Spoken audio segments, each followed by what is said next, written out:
तमीज से बात करिए, मैं सीनियर हूं आपका। और अब संदीप भैया छोटे नौकर लग रहे। साल 1940 मई का महीना ये एडोल्फ हिटलर की नाजी सेना के जबरदस्त चढ़ाव का वक्त था। पिछले 6 हफ्तों में इस सेना ने अपने रास्ते में आने वाली हर चीज पर कब्जा कर लिया था। बेल्जियम में 2 फ्रांसीसी सेनाएं नष्ट हो चुकी थी।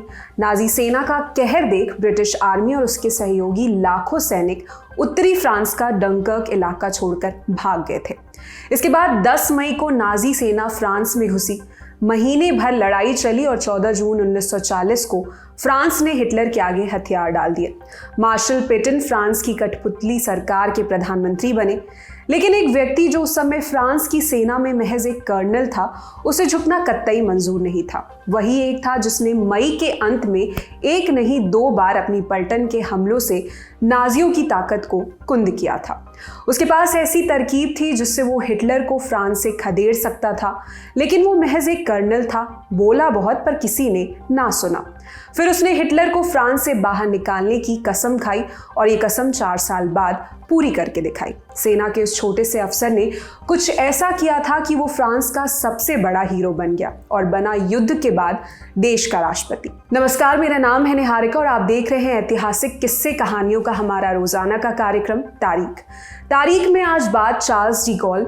बताएंगे कि कैसे सेना के एक मामूली अफसर ने दूसरे विश्व युद्ध में जर्मनी के हाथों शर्मसार हुए फ्रांस को आजाद कराया। अब शुरू करते हैं। मई 1940 को हिटलर की सेना फ्रांस की चौखट तक पहुंच गई। ऐसे में फ्रांस के तत्कालीन प्रधानमंत्री पॉल रेनॉड ने सेना के अनुभवी लोगों की राय लेनी शुरू की। ऐसे लोगों को सरकार से जोड़ना शुरू किया। इनमें एक बहुत बड़ा नाम था मार्शल हेनरी फिलिप पेटन का। 84 साल के पेटन प्रथम विश्व युद्ध के नायक थे। फ्रांस के नौजवान उन्हें अपना आदर्श मानते थे। उनके युद्ध के दिनों के किस्से कहानियां फ्रांस के स्कूलों की किताबों में पढ़ाए जाते थे।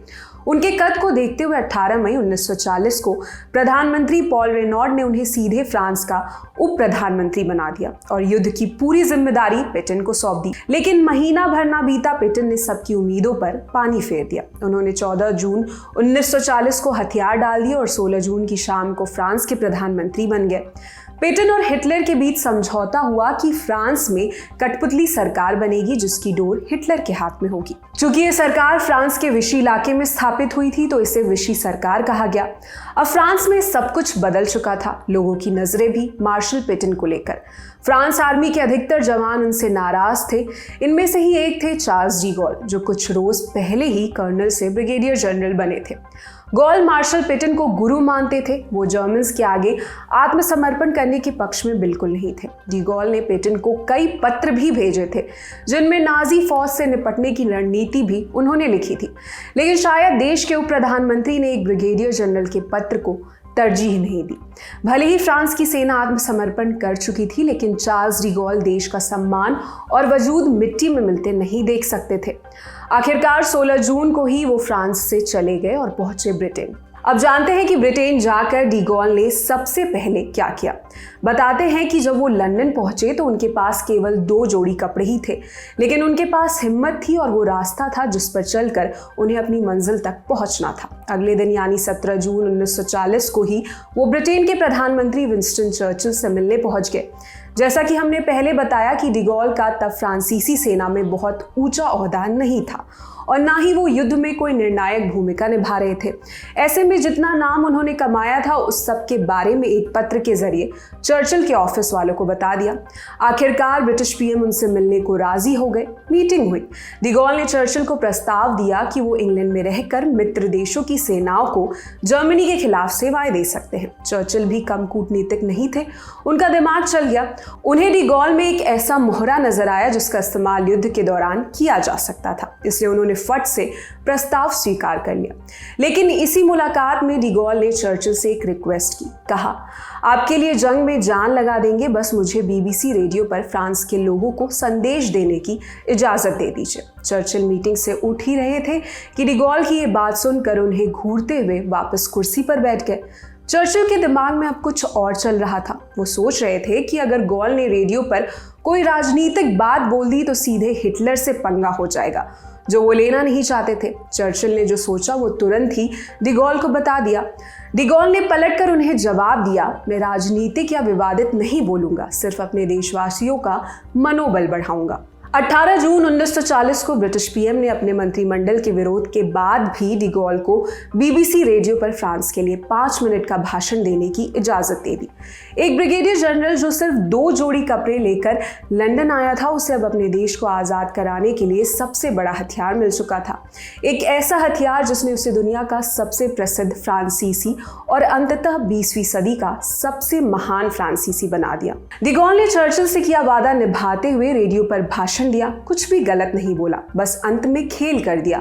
बोल दिए ये बातचीत आगे भी जारी रहेगी। चर्चिल को लगा था कि डी गॉल एक बार भाषण देंगे, इससे कहानी खत्म हो जाएगी, लेकिन डी गॉल को पता था कि उनके पास अगले कुछ महीनों तक रेडियो ही सबसे बड़ा हथियार है। ऐसे में वो इस हथियार को कैसे छोड़ देते। रेडियो पर अगला भाषण हुआ। अगले भाषण में डी गॉल ने ऐलान किया कि जिस किसी भी फ्रांसीसी के पास हथियार है वो जर्मन सेना के खिलाफ खड़ा हो जाए। यहीं से उन्होंने देश की आज़ादी के लिए अपनी अलग सेना बनाने का ऐलान कर दिया। उन्होंने कहा कि वो ब्रिटेन में फाइटिंग फ्रांस नाम की सेना का गठन कर रहे हैं जो फ्रांस की ज़मीन से जर्मन्स को उखाड़ फेंकेगी। उन्होंने फ्रांस के सैनिकों और नागरिकों से ब्रिटेन आकर साथ देने की अपील कर दी। अब तक चर्चिल के मन में भी साफ हो चुका था कि गॉल का इरादा क्या है। हालांकि चर्चिल को पता था कि हिटलर छोड़ेगा ब्रिटेन को भी नहीं। ऐसे में छोटी मोटी जैसी भी ताकत उनसे जुड़े वो बढ़िया ही है।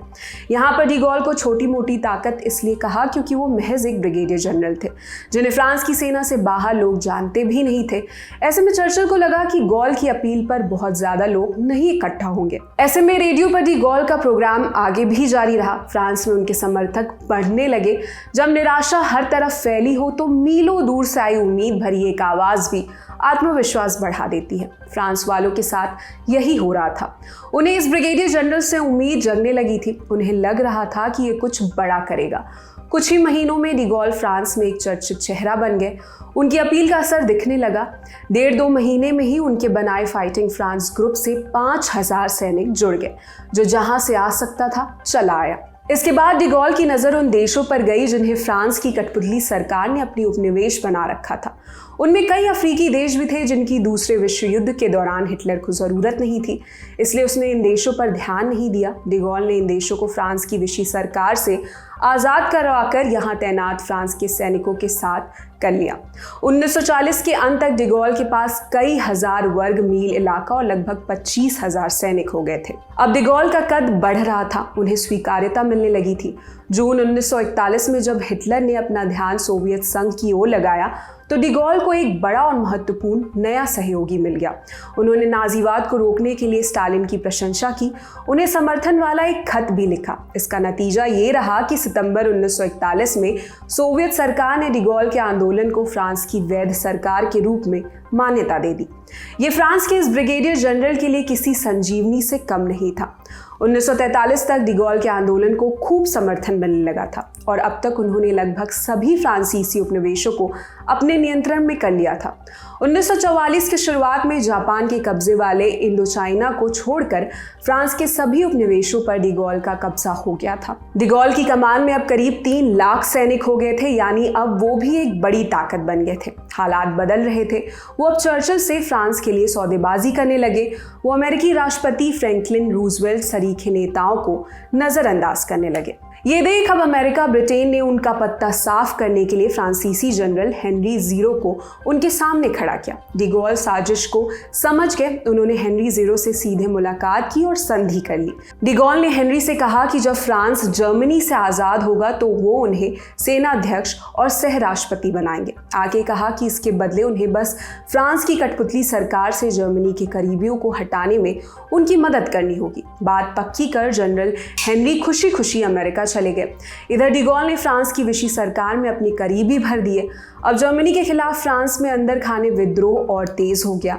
जब तक अमेरिका से जनरल हेनरी वापस आए काफी देर हो चुकी थी। विशी सरकार ने डी गॉल को फ्रांस का राष्ट्रपति और सेनाध्यक्ष चुन लिया था।